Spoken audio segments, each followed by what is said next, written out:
Hello, it has been a while. I took Good Friday and Saturday off, so I'm catching us back up now with Sid Fleshman's The Whipping Boy. We are on chapter 16, Wherein the Prince Neither Bawls Nor Bellows. Jimmy felt a surge of the creeps. Run for it, he wondered. Instead, he began to burrow out of sight under the loose heap of potatoes. Remember, he whispered to the prince, it's me they're after, not you. Tell him we split up. Tell him I swam the river. Prince Brat merely looked at him. The voices outside boomed. Stand and deliver, I said. And I heard you, exclaimed Captain Nips. Deliver what? Potatoes? Scurvy rascals, help yourselves. Hang your potatoes, roared Hold Your Nose Billy. Deliver us some information and you can be off. We're after 2 runaway apprentices. Apprentice highwaymen? Captain Nips scoffed. Our affair. Girl with a bear said she saw him streaking for the river. You carrying passengers? Jimmy pulled the iron kettle over his head. A coach door was yanked open, and Jimmy could hear Cutwater's muffled cackle. Got one, the whipping boy it is. Where's your master, eh? Jimmy held his breath. He had no reason to believe that the prince wouldn't betray him again. Then there came a stiff pause. And then Prince Brat said, swam the river. By then, Hold Your Nose Billy had ripped open the opposite coach door. Even through the kettle, Jimmy imagined he could smell garlic. Swimmed the river? Faugh, he'd need scales and fins. Hardly a moment later, the kettle was grabbed off of and Jemmy's head stood exposed. Here's the potato we're after, Hold Your Nose Billy roared gleefully. Jemmy and the prince were yanked out of the coach, and the big outlaw shouted to Captain Nips, throw me down your horsewhip and drive on. Hanging onto each boy by the scruff of the neck, the highwayman scrambled out of sight below the embankment. Hold Your Nose Billy looked angry enough to throttle Jemmy on the spot. Tricked me, did you? He bellowed. Flummoxed me with your fancy quill scratching. The game's up, Jemmy thought. He's tumbled that the ransom note ain't worth scat. But trying to look as innocent as possible, he replied, Sir? A gold sack or two would have satisfied me in Cutwater, snarled the hairy outlaw. Greedy ain't our middle name, but you, raising the ante to a great cartload, reckoned to slow us down, didn't you? It'd be easier to drag around a dead horse. If we ain't light-footed, we're caught. That was your scheme. What a pair of fools, Jimmy thought. They hadn't been on his scheme at all. You've got it all wrong, he declared. I swear it. Aye, enough plunder to burden us directly to the gallows, eh? Hold Your Nose, Billy continued. Well, here's a whipping you won't ever forget. He snapped Captain Nip's whip in the air to get the feel of it. Here's the whipping boy, Cutwater put in. You said it'll go powerful worse for each of us if we thrash the prince himself. Hold Your Nose, Billy nodded sharply. Cutwater upturned the prince, holding him by the ankles in the air. Go to it, Billy. Jemmy finally found his voice. Lay down the whip, he commanded with a princely air. Don't you have an ounce of sense between you? Hold your gab. Simpletons, you can just fill your pockets with plunder and be light-footed as ever, Jemmy declared. Nobody flummoxes Hold Your Nose Billy and gets away with it. The whip snapped across the prince's back. Jimmy held his breath. He knew what it felt like. He saw that Prince Brat had set his jaws, just as Jimmy had always done, and not a sound escaped his lips. Harder, Cutwater advised. You didn't raise a peep out of him. The big man let fly. He must have a hide like an elephant, said Cutwater. He don't feel a thing. He'll feel this, Hold Your Nose Billy thundered, and the leather whistled through the air. The prince's jacket was being shredded. Bawl out, Jemmy shouted. He dreamed of seeing the prince whipped, but now that it was happening, he found no satisfaction in it. Holler and cry out. I won't tell anyone. But Prince Brat only girded himself for the next blow. From the top of the embankment came an outraged voice. Betsy and her dancing bear stood there. Ruffian, she cried out, what are you doing to that poor boy? No business of yours, snarled Cutwater. Stop it. But Hold Your Nose Billy raised the whip again, and the next thing Jemmy knew, the girl had slipped the rope from around the bear's neck. Sick 'em, Petunia. Go get 'em.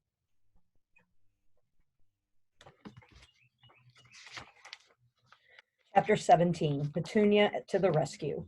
The bear came snarling down the embankment. Rising on its hind legs, it bared its teeth and bellowed out a thunderclap of a roar. Cutwater dropped the prince and was off like a greyhound. Hold Your Nose Billy, his eyes round as snowballs, went charging off into the river. He raised a great splash, and if he didn't know how to swim, he learned instantly.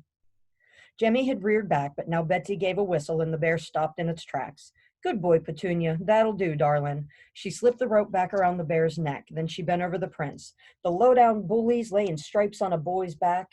With the bear sniffing him, Prince Brat didn't move a muscle. Rein in your beast, he whispered stiffly. Oh, don't be afraid of Petunia. Gentle as a kitten he is. Here, let me tend to your poor hide. No. Give us a look. Thank you. No, the prince exclaimed.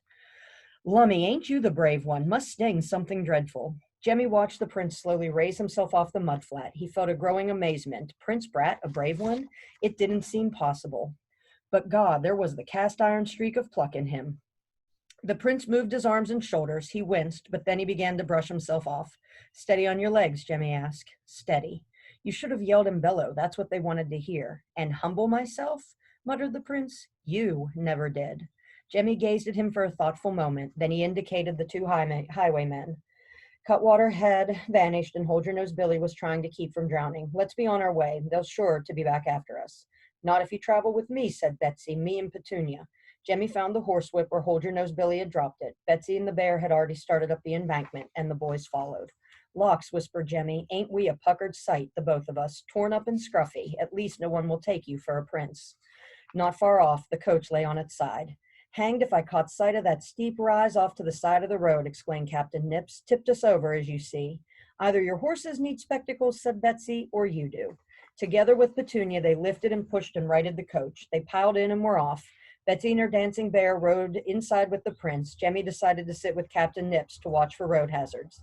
They reached the city without further incident, except for being stopped by soldiers. The king's men were clearly looking for the vanished prince. But when a bear poked its head out the door window, the soldiers stepped back and quickly waved the coach on. Chapter 18, of assorted events in which the plot thickens thicker. As soon as the wheels rattled on cobbled streets, Jemmy felt an immense sigh of relief. This was his turf, the city, and he knew more places to hide than a rat. Approaching the waterside fairgrounds, he saw prisoners in chains being marched aboard a convict ship. It lay in sharp contrast to the festive stalls and the banners of the fair. Captain Nips eased the coach between a cellar of live fowl and a juggler tossing colored balls into the bright noonday air. Thanks for the jolly ride, Hot Potato Man, said Betsy. Come along, Petunia, let's fetch us a crowd and earn a copper or two. Jemmy collected his battered birdcage. Don't rush off, lads, said Captain Nips, hauling out a canvas load of firewood from under the seat. Ain't I been listening to your stomach rumbling for the last hour? Do me the kindness of filling the kettle at the pump. Soon as the potatoes are boiled, we'll feast, eh? Anxious as he was to be on his way, Jemmy hesitated. He was powerful hungry. Then Captain Nips laid a coin in his hand, and while you're at it, stop off at the Cow Lady, the both of you, and get yourself a couple of mugs to drink. Jemmy picked up the handle of the kettle, but almost at once Prince Brat snatched it out of his hands. I'll do that. You, said Jemmy. It's servant's work. Then who'd take me for a prince, toting water? He smiled, he laughed. I've never been allowed to carry anything, not in my entire life. Jemmy led the way. He'd never regarded fetching or carrying as a privilege. Princes and such like were hard to fathom. But the sound of merriment lingered in his head. He had never before heard Prince Brat laugh. They dodged acrobats and a stilt walker and a harp player. Through the hubbub came a great squeaky voice. Jemmy, rat catchin', Jemmy. Turning, Jemmy spied a tall boy wearing a check cap. It was Smudge, tending a sawdust pit squared off by a board fence, a dog and rat pit. Beside him stood a stack of rat-filled cages and a black terrier leashed to a post. By gigs, it is you, Jemmy, said Smudge. Reckon you'll call the king by his first name these days. Hello, Smudge, you give up mudlarking. I've come up in the world, ain't I? Same as you, Jemmy. How do you like me dog? Best rat fighter you ever saw. With a practiced eye, Jemmy surveyed the cages, but those rats look tame enough to eat off your hand. Best I could afford. Catch me some castle rats and I'll make a special feature, the king's own rats. Not my line of work in the castle, Smudge. It's not true you're a whipping boy, are you? Jemmy felt a flush of embarrassment and dodged the question. I've learned to read and write. Nah, the bottom truth. I've read many a book from beginning to end. What's in 'em? All nature of things. I can do sums, too. Smudge was impressed. Ain't that a wonder? I never heard a rat catcher that could read or write and do sums. It don't fit. Don't forget your old friends when you grow up to be a duke or something. I aim to go back to the sewers, replied Jemmy stiffly. I'll catch you some rats first chance.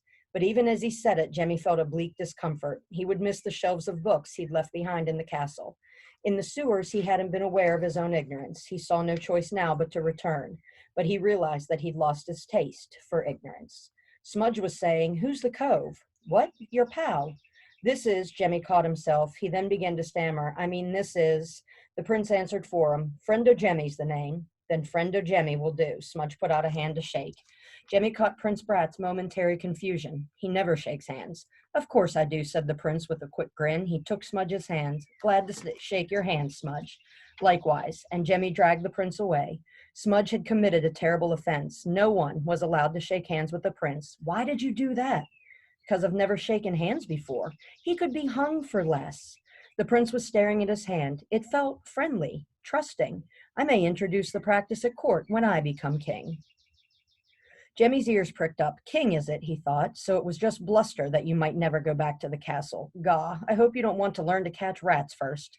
Moments later, they came to a stout old woman with hands as gnarled as tree roots. Beside her, munching grass, stood a cow with a brass ring in its nose. New milk, the cow lady called out. New milk, fresh from the cow, best in the land. New milk. Jemmy handed over the coin. The milk lady fished out 2 mugs from a tub of water, sat on a stool, and began to milk the cow directly into the mugs. Her aim was as skilled as an archer's. Have you heard an earful, she asked. Our prince has been abdicated. Imagine, the prince replied coolly. She was looking directly at him. Oh, poor darling king, she went on, weeping his royal eyes out, no doubt. Though why he'd spring a tear for that little toad, I don't know. A mighty terror, they say, is Prince Brat. Pity us the day he becomes king, eh? She handed over the pair of mugs. Jemmy drank the warm milk down in unbroken gulps. But then he noticed the prince standing motionless, a vague, unseeing look in his eyes. For certain he knew everyone called him Prince Brat behind his back, didn't he? Drink up, lad, said the cow lady. My stars, I've never seen such rags on a boy. They look like the cast-off from the old clothes man. She gave out a joking laugh. Drink up before you scare off business. The prince drained the mug and shuffled away. And as they filled the potato kettle at the pump, he looked at Jemmy. Treasonous old woman, I could have her tongue ripped off for lying. But there was no steam in his voice. Taking a whipping was bad enough, but to learn that his subjects dreaded the day he'd grow up and become king had deeply shaken him. She meant no harm, Jemmy murmured, keeping his eyes alert for soldiers. Is that what they call me, Prince Brat? Jemmy nodded. Does everyone hate me? More'n likely. What about you? Jemmy hesitated for a moment. I did, but maybe I don't. Jemmy couldn't sort out his feelings. The pot's full, let's go. It took the 2 of them to carry the iron kettle, now full of water. They passed a magician with a bald head, a street fiddler, and an umbrella seller, his wares open around his feet like black silken mushrooms. Suddenly there loomed up a soldier on horseback, his eyes on the search. There was nothing to do but brazen it out. Jemmy took a tighter grip on the handle, but was ready to fly if he had to. The soldier passed by with only the merest of glances. What was he looking for? A prince in fine velvets and a crown cocked on his head? Was it clothes that made a prince, Jemmy wondered, just as rags made a street boy? He had the notion that the prince felt secretly disappointed not to be recognized by any of his subjects. Wasn't he getting his head stuffed with surprises? Before long, potatoes were boiling in the pot. Not far off, Betsy had drawn a crowd with Petunia and was balancing a gentleman's hat on his nose. And then the bear began passing the hat for tips. Jemmy no longer felt the slightest concern about the soldiers. He had no doubt that Hold-Your-Nose Billy would trace him and the prince to the fair. Hadn't they fallen into the company of a girl with a trained bear? Where else would she be going? Finally, Captain Nips began spearing boiled potatoes, and Betsy returned with Petunia. We could eat a bushel, she exclaimed, jingling a handful of coins. Courtesy to fellow artists, said Captain Nips, refusing the money. He split open a pair of pumped potatoes. Salt and pepper? Pepper for me and salt for Petunia. Captain Nips reached in one coat pocket for a pinch of salt and the other for pepper. Salt for me, said Jemmy. And you, Captain Nips asked the prince. The heir to the throne balked for a moment, and Jemmy knew why. He had certainly never eaten a potato before. In the castle, roots were regarded as peasant food. I don't know, the prince stammered. When in doubt, salt, chuckled Captain Nips, and then he began calling out to the passing crowd. Hot, hot potatoes, Captain Nips, hot, hot potatoes. Jemmy gorged himself, anxious to be off and not certain when he would eat again. The prince nibbled at first with his fingers and then threw his royal pride to the winds. He bit off a whole mouthful. A ballad seller was working his way through the crowd, crying out his wares. He waved a bamboo pole with long paper streamers fluttering from the tip. 3 yards of songs of copper, old songs, new songs, sing 'em yourself. 10 verses of Poor Pitiful Polly, which will make you weep. 16 verses of the notable highwayman, Hold-Your-Nose Billy. Jemmy's ears picked up as the ballad seller began to sing a sample of his merchandise. Hold your nose, Billy, a wild man is he. Hang him from a gallows tree. Here he comes, there he goes. Don't forget to hold your nose. The street song had once amused Jemmy, but now it only sharpened his eyes. He wiped his hands on his sleeves and turned to Captain Nips. Thanks for the grub, sir. Where are you off to? Asked Betsy. Here's the place to put a jingle in your pockets. Can't you turn cartwheels or something? I catch rats, Jemmy said simply. Rats? Betsy made a face. What on earth for? There's good money in sewer rats. The meaner, the better. My eyes, exclaimed Betsy. Don't you get bit? Many a time, said Jemmy. Captain Nix cocked an ear. What's that running patterer yelling about? A crow-like voice pierced the air, and then the news seller appeared, his tongue wagging like a bell clapper, a bundle of broadsides under his arm. Prince sold to gypsies, the true and genuine facts, ink still wet, whipping boy charged with dastardly scheme. King offers reward for the unspeakable rascal, dead or alive, full description, get your copy, keep your eyes peeled, and catch the reward. The running patterer was selling his broadsides almost as fast as he could yell. The facts were cockeyed, but Jemmy grabbed his birdcage, backed off, and was gone. See you tomorrow for Chapter 19, being a full account of the happenings in the dark sewers.